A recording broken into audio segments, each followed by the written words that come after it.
में यहाँ क्वेश्चन दिया हुआ है जे मीन्स 2026 में 21 जनवरी को आया हुआ है। दिया हुआ है कि कोई हमारा कंसीडर अ सेट, कोई सेट दे रखा है हमारा सेट में 1 से लेकर 50 तक, मतलब नेचुरल नंबर हमारे यहाँ पे है, ठीक है। Where M N belongs to set S, ठीक है। P is the number of ways such that 6 के पावर एम प्लस 9 के power N is divisible by 5, ठीक है। यहाँ बोल रहा है कि 6 के पावर एम जो है प्लस 9 के पावर एन जो है डिविजिबल बाई 5, ठीक है। अच्छा, ये हमारा डिविजिबल बाई 5 कब होंगे ये देख लेते हैं एक बार के लिए ना। तो क्या होगा ना कि 6 को हम लोग लिख सकते हैं 5 प्लस 1 के पावर एन प्लस 10, 9 को लिख सकते हैं हम लोग 10 माइनस 1 के पावर एन, ठीक है।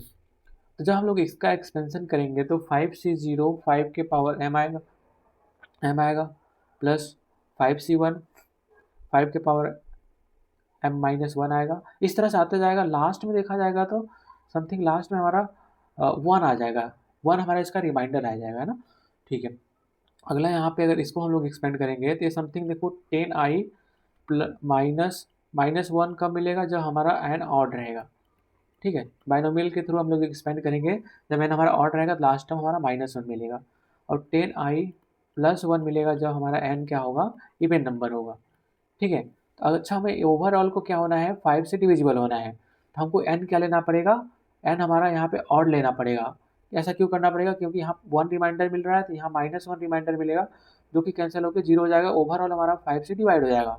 तो मतलब एम हमारा, और एम तो हमारा कुछ भी नंबर हो सकता है, ऑलवेज हमको 1 रिमाइंडर मिलेगा। तो एम हमारा क्या हो जाएगा, सारे नंबर ले सकते हैं इसमें से 1 2 3 अप टू कहाँ तक, 50 तक, ठीक है। एम टोटल नंबर ऑफ, अगर हम एम के कितने पॉसिबल नंबर हो सकते हैं, 50 नंबर हो सकते हैं। एन के कितने होंगे, सारे ऑड नंबर इसमें से 1 3 5 7 अप टू कहाँ तक जाएंगे, 49 तक जाएंगे। तो यम सेलेक्ट करने का तरीका हमारा टोटल कितना है, 50 है, और एन को सिलेक्ट करने का तरीका कितना है, 25। तो हमारा टोटल कितना आ जाएगा, 1250। ये किसका वैल्यू आया, क्वेश्चन में बोल रखा है p is the number of ways such that इतना डिविजिबल बाई 5, इसके इक्वल टू हम लोग क्या रखेंगे, p, हमको p का वैल्यू आ गया है। चलो ठीक है, इतना हमने सॉल्व कर लिया। आगे बढ़ते हैं, आगे क्वेश्चन बोल रहा है कि q is the number of ways in which m plus n is the square of a prime number, मतलब m प्लस n हमारा क्या है, square of a prime number है, मतलब हमारा प्राइम नंबर क्या है, 2 है, 2 का स्क्वायर कितना आएगा, हमको 4 आ जाएगा ना, 1 हमारा प्राइम नंबर नहीं होता है, ठीक है। तो 4 2 से हमारा स्टार्ट होता है, तो अगला हमारा क्या हो सकता है, m प्लस n का वैल्यू कितना आएगा, 3 हमारा प्राइम नंबर है, उसका स्क्वायर 9 है।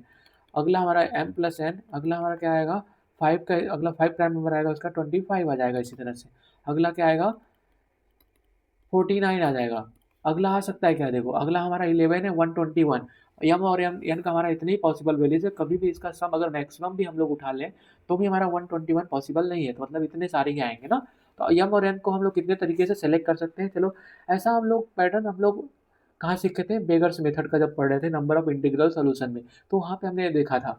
अच्छा, यम और एन का मिनिमम वैल्यू हमको लेकिन 1 लेना पड़ेगा ना, क्योंकि हमारा नेचुरल नंबर से बिलोंग करते हैं, नेचुरल हमारा 1 से स्टार्ट होता है, तो यम और एन को मिनिमम वैल्यू तो 1 देना पड़ेगा। चलो हम क्या काम करते हैं, इनको 1 1 दे देते हैं, तो बच्चे कितने हैं हमारे पास, देखो ऐसे 4 हमारे आइडेंटिकल कॉइन्स है, 2 बेगर्स में बांटने हैं, इस तरह से समझते हैं ना। तो हमको इनको तो मिनिमम एक एक कॉइन देना ही पड़ेगा, तो 4 में से हम लोग 2 कॉइन यूज कर लेते हैं, तो हमको 2 बचा, 2 रियल कॉइन, और प्लस हम क्या करते हैं, जितने बेगर रहते हैं उससे एक फेक कॉइन हम लोग ऐड कर लेते हैं, तो 1 फेक कॉइन ऐड कर लिया है ना। इसको हम लोग अरेंज कर देते हैं, तो टोटल कितना तरीके से अरेंज कर सकते हैं, 3 factorial divide by 2 factorial into 1 factorial, या फिर डायरेक्टली हम इसको लिख सकते हैं 3C1 तरीके से, है ना। तो इसका क्या आंसर आता है, यहाँ पे 3 आ जाता है। इसी तरह से जब हम इसको सॉल्व करेंगे तो इसको देखो 2 कॉइन दे दिए तो 7 बचा, 7 प्लस 1 8, 8C1 तरीके से हम लोग कर पाएंगे, तो इसका कितना आएगा, 8 आएगा।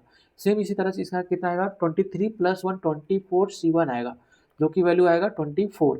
इसका कितना आएगा, 47 प्लस 1 48C1 आएगा, जो कि हमारा 48 आ जाएगा। तो इनको हम लोग टोटल ऐड कर लेते हैं एक बार के लिए, तो ऐड करेंगे तो कितना आ जाएगा, क्यू का वैल्यू हमको मिल जाएगा ऐड करने पे। तो क्यू का वैल्यू हमको मिल रहा है 3 प्लस 8 प्लस 24 प्लस 48, हमारा कितना आएगा, ये 83 आ जाएगा। तो हमको क्वेश्चन में पूछा क्या है, पी प्लस क्यू का वैल्यू पूछा हुआ है क्वेश्चन में, तो पी प्लस क्यू का वैल्यू हम लोग कितना बताएंगे, P plus Q is equal to 1250 plus 83 is equal to कितना आएगा, 1333। यही हमारा फाइनल आंसर है। आई होप समझ आया होगा आप सभी को।